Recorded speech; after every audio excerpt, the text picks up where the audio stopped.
In this demonstration, you'll learn how Blade Modeler can be used to extract the blade geometry from a CAD model for later use.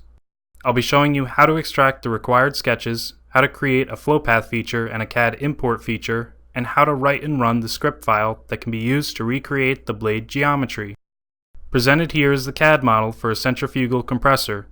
I want to extract the design intent of the blades so that I can easily change the blade shape. In other words, I want to extract the camber line and thickness distribution for the impeller blades. This can be done using the CAD import feature.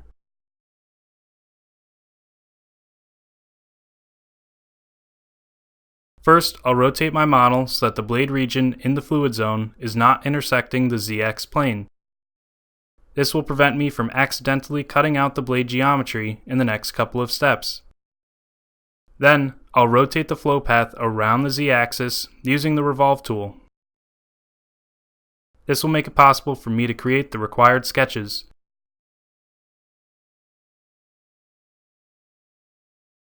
Next, I'll slice the resulting body along the ZX plane using the Slice tool, and hide one of the halves so I can see the cross-section I've made. These sketches need to be on the positive X region of the ZX plane, so I'll use the positive side of the body I created. To create sketch projections, I'll need a new plane based on the ZX plane. Right-clicking the plane, I can insert a sketch projection and select the corresponding edges to create a sketch. Each sketch must be generated individually. Here, I'm creating the sketch for the hub. Here's the model after all sketch projections have been made.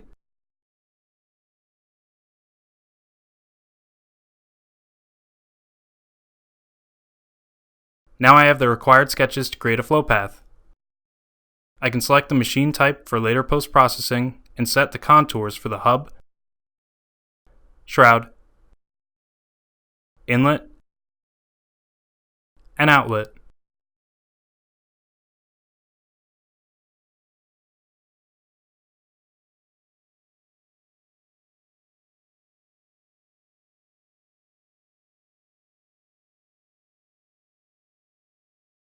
Now I have what I need to create a CAD import feature. I'll select the flow path I just created, and I'll also need to specify the blade surfaces as shown.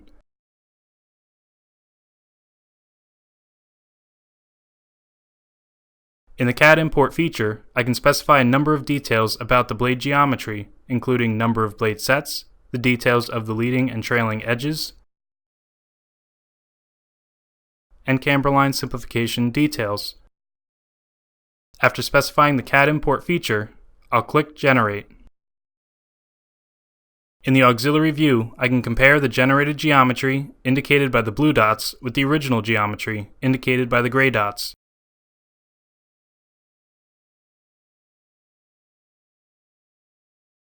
If I find the result acceptable, I can export the file to recreate the geometry later on. In a new Design Modeler window, I'll import the geometry by running the previously made script file.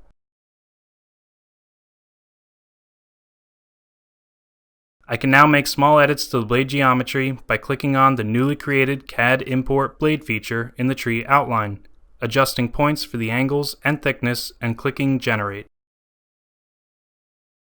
This concludes this demonstration on how Blade Modeler can be used to extract the blade geometry from a CAD model.